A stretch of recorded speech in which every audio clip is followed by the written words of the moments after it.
Good morning बच्चों। ये class 5 की साइंस और मैं आप सभी के साथ यहाँ पे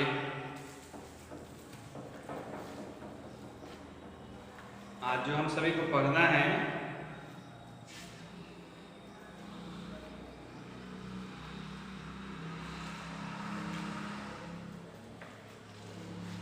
वो केमिकल चेंज और फिजिकल चेंज के बारे में कल अच्छे से हम लोग पढ़े थे। ठीक है, तो आज हम लोग उसी को रिवाइज करेंगे। रिवाइज जो है पेज नंबर 62 में लेटेस्ट रिवाइज, उसी को रिवाइज करेंगे। ये तो है 1 2 3 4 5 6 7 8 लाइन का रिवीजन है, लेकिन पूरा चैप्टर का निचोड़ है ये। ठीक है, तो सबसे पहले आप सबको अपना अटेंडेंस बनाएंगे।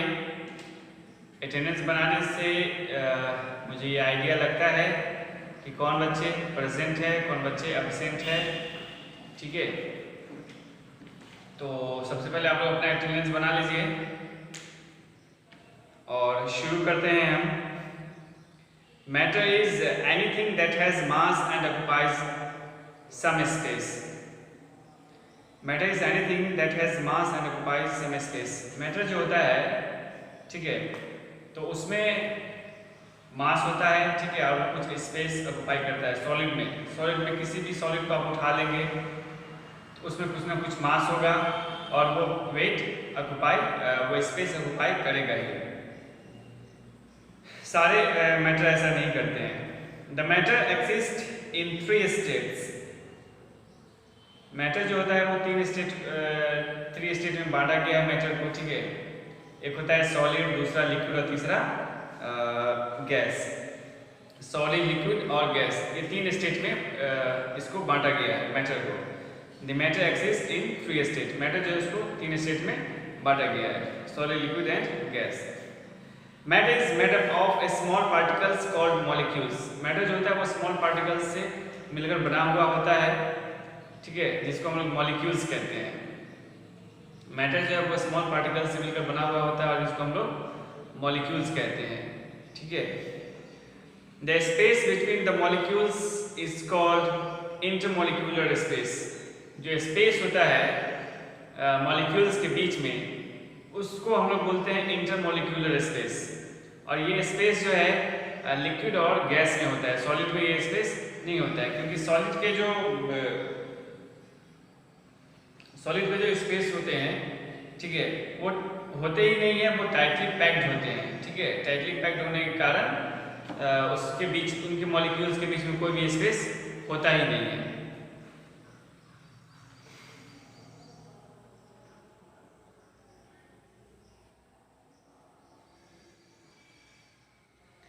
Two liquids that mix with each other are called miscible. जब कोई दो लिक्विड आपस में खूब अच्छे से मिल जाता है तो उसको हम लोग मिक्सिबल कहते हैं। जैसे कि जूस में पानी मिलाना, दूध में पानी मिलाना, ठीक है, मतलब खूब अच्छी तरह से जो घुल मिल जाते हैं उसको हम लोग मिक्सिबल कहते हैं। जैसे विनेगर और ऑयल कभी अच्छे से नहीं मिलेगा तो उसको हम लोग इमिक्सिबल बोलेंगे। पानी और ऑयल कभी भी नहीं घुलता है तो उसको भी हम लोग इमिक्सिबल बोलेंगे। अब देख लेंगे पेट्रोल, जब आप पानी के ऊपर पेट्रोल डालेंगे तो पेट्रोल जो है वो ऊपर ही रह जाता है, ठीक है, पानी की निचली सतह को या फिर पानी को पूरी तरह से गीला नहीं कर पाता है। तो पेट्रोल जो होता है वो वाटर में इमिक्सिबल होता है। ओके,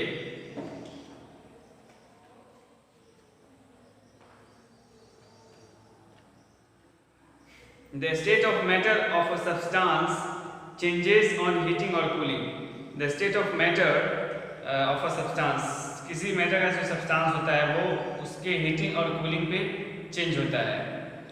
जैसे कि बर्फ है, ठीक है, तो बर्फ को जैसे ही हम लोग इससे बाहर निकालते हैं रेफ्रिजरेटर से, तो रेफ्रिजरेटर से बाहर निकालने के बाद क्या होता है कि वो पिघलना शुरू हो जाता है। पिघलना क्यों शुरू होता है? क्योंकि उसको जो टेम्परेचर चाहिए, उसको जो फ्रिज के अंदर टेम्परेचर जो मिल रहा था, ठीक है, फ्रीजर के अंदर उसको जो टेम्परेचर मिल रहा था वो टेम्परेचर उसको बाहर नहीं मिल रहा है। तो इसका मतलब वो हीट हो रहा है।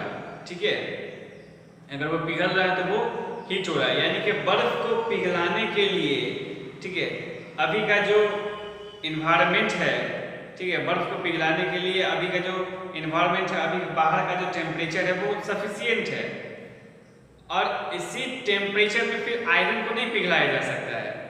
आयरन को पिघलाने के लिए बहुत ही ज़्यादा टेम्परेचर की जरूरत होती है, ठीक है, तो लेकिन बर्फ को पिघलने के लिए टेम्परेचर सफिशियंट है। अगर बर्फ को आप चाहते हैं कि बर्फ ना पिघले तो उसके लिए फ्रिज सबसे अच्छा जगह है, ठीक है, रेफ्रिजरेटर जो है वो सबसे अच्छा जगह है, फ्रीजर जो है सबसे अच्छा जगह है। वहाँ पे उसको वो उसको वहाँ पर वो टेम्परेचर मिलता है जिस टेम्परेचर में वो कभी पिघलेगा ही नहीं, ओके।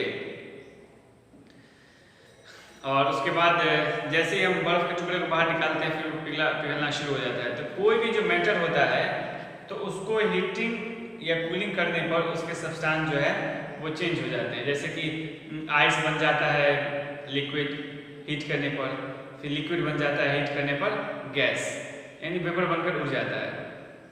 फिर उसी वेपर को अगर कूल किया जाए, ठंडा किया जाए, तो वही वेपर जो है फिर लिक्विड बनेगा। फिर उसी लिक्विड को अगर कूल किया जाए, ठीक है, तो फिर वही लिक्विड सॉलिड बनेगा।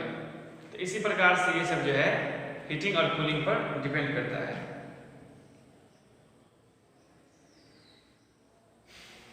The changes are of two types, physical change and chemical change.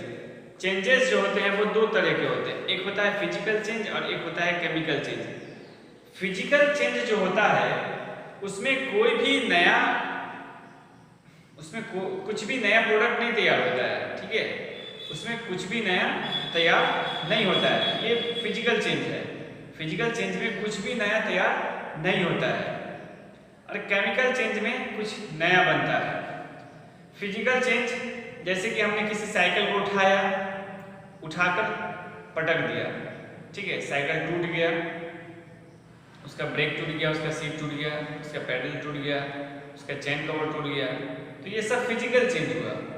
हमने किसी गेट को उठाया, किसी बेंच को उठाया, किसी डेस्क को उठाया और पटक दिया, बेंच डेस्क टूट गया, तो फिर भी वो बेंच डेस्क ही कहलाएगा।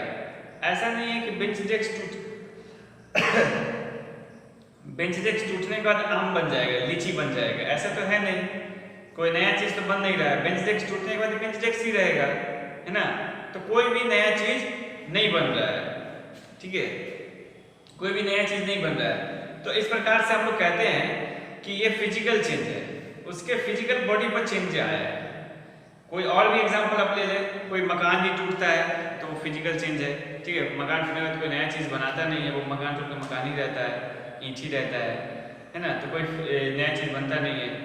अब जैसे आइस पिघलता है तो वाटर बनता है, ये फिजिकल चेंज है, ये कोई केमिकल चेंज है नहीं।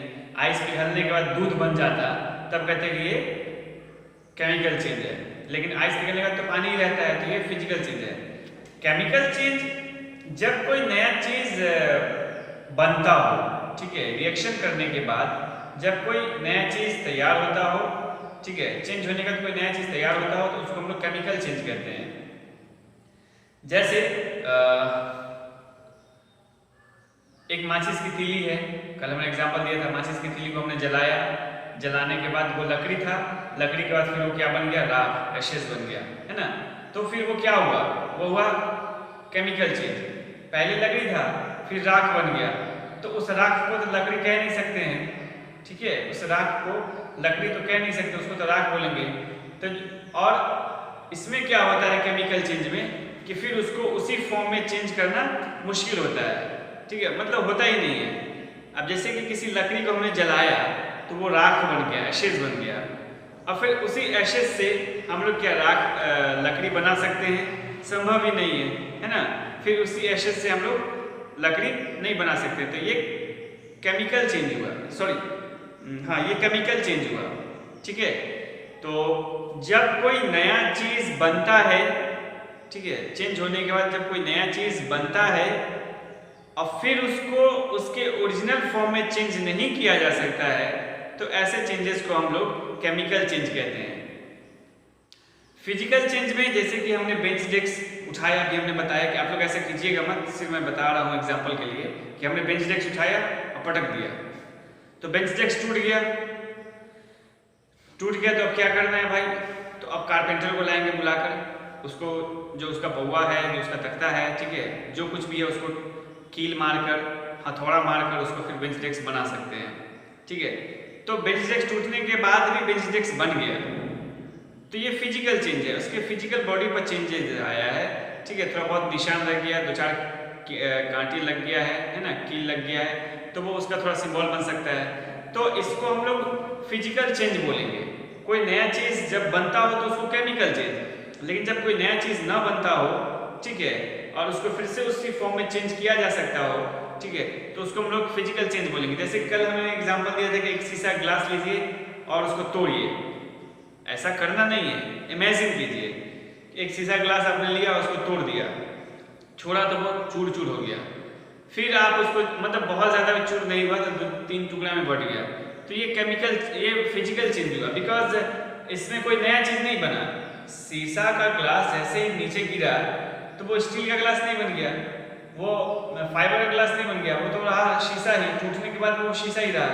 और आप उसको अगर खूब अच्छे से चाहोगे तो उसको फेविक्विक लगाकर उसको खूब अच्छे से चिपका सकते हो, अगर ग्लास का ज़्यादा टुकड़ा ना हुआ हो तो, है ना, तो फिर से आप उसको ग्लास बना सकते हो, उसको फिर से ओरिजिनल फॉर्म में ला सकते हो। लेकिन या फिर आप ये भी कह सकते हैं कि उसी शीशा को उठाकर आप बेच दीजिए, शीशा जो लेने आते हैं, है ना, लोहा टीना वाले जो आते हैं शीशा लेने के लिए, उनके हाथ बेच दीजिए, वो ले जाते हैं फैक्ट्री में पिघलाकर, ठीक है, उसको सही टेम्परेचर पिघलाकर फिर से उससे नया शीशा, नया ग्लास बना देगा। तो फिर उसको उसी फॉर्म में तो चेंज किया जा सकता है ना, फिर उसको उसी फॉर्म में चेंज किया जा सकता है। लेकिन जब उसको उसी फॉर्म में, उसके ओरिजिनल फॉर्म में चेंज ना किया जा सकता हो, ठीक है, ना किया जा सकता हो, तो उसको हम लोग बोलते हैं केमिकल चेंज। जैसे दूध का दही बनना, आप दूध से दही बनाइए और फिर कोशिश कीजिए कि उसी दही से दूध बना लें, तो ये संभव नहीं है, ठीक है। आप दूध से दही बनाइए और फिर चाहिएगा कि जो दही बनाए हैं उसी दही से आप दूध बना लें, तो ये संभव नहीं है। तो ये हो गया केमिकल चेंज। उम्मीद करता हूं कि आप लोगों को खूब अच्छे से समझ में आया होगा केमिकल चेंज और फिजिकल चेंज। अगला है choose the correct option. Correct option को चूज करना है, चुनना है। क्वेश्चन है which of the following has very least intermolecular space? fill in the blank, choose the correct option है, ठीक है। which of the following has less intermolecular space, ठीक है। इसमें से कौन है जिसमें सॉलिड है, लिक्विड है, गैस है, प्लाज्मा है, ठीक है। इसका फर्स्ट ऑप्शन जो है वो आपको सॉलिड है और सेकेंड ऑप्शन आपका लिक्विड है, फिर गैस है, फिर प्लाज्मा है। क्वेश्चन ये है कि which of the following has very less intermolecular space, इसमें से किसके पास बहुत ही कम इंटरमोलिक्यूलर स्पेस होता है, तो सॉलिड होगा। सॉलिड के पास कोई इंटरमोलिक्यूलर स्पेस होता ही नहीं। इंटरमोलिक्यूलर स्पेस का मतलब ये होता है कि कोई दो मॉलिक्यूल्स है, ठीक है, कोई दो मॉलिक्यूल्स है, उसके बीच का जो स्पेस होता है इसी को हम लोग कहते हैं इंटरमोलिक्यूलर स्पेस, ठीक है। कोई दो मॉलिक्यूल्स है, ठीक है, उसके बीच का जो स्पेस होता है उसको हम लोग बोलते हैं इंटरमोलिक्यूलर स्पेस। तो सॉलिड में क्या होता है कि सॉलिड वो टाइटली पैक्ड होता है, उसके मॉलिक्यूल्स के बीच में कोई स्पेस होता ही नहीं है, तो उसको हम लोग क्या बोलेंगे, मतलब सॉलिड ही इसका सही ऑप्शन होगा, ठीक है। सॉलिड में जो इनके मॉलिक्यूल्स के बीच में कोई स्पेस होता ही नहीं है।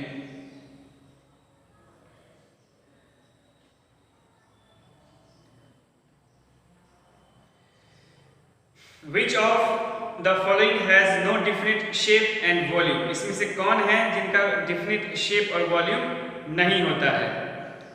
तो सॉलिड का तो definite shape और definite volume भी होता है, लिक्विड का definite shape नहीं होता लेकिन definite volume होता है, एक गैस ही है जिसका definite ना तो shape होता है और ना ही volume होता है। तो यहाँ पर हम इसको लिख देंगे गैस, ठीक है। इसका जो सही ऑप्शन होगा वो आपको हो जाएगा गैस। पीछे से जो चैप्टर है उसको रीड करते रहिए खूब अच्छे से, ठीक है, क्योंकि क्वेश्चन सभी आएंगे तो उसी चैप्टर से आएंगे अब जो एग्जाम होगा तो, और जो भी क्वेश्चन आएंगे वो आपके बुक के अंदर से ही रहेंगे, वो आपकी बुक के बाहर से नहीं रहने वाले हैं। तो आज के लिए बस इतना ही रखते हैं। आगे का ऑब्जेक्टिव्स आप बना के लाइएगा। हम सोचे थे कि सारे ऑब्जेक्टिव्स आप बनाएंगे।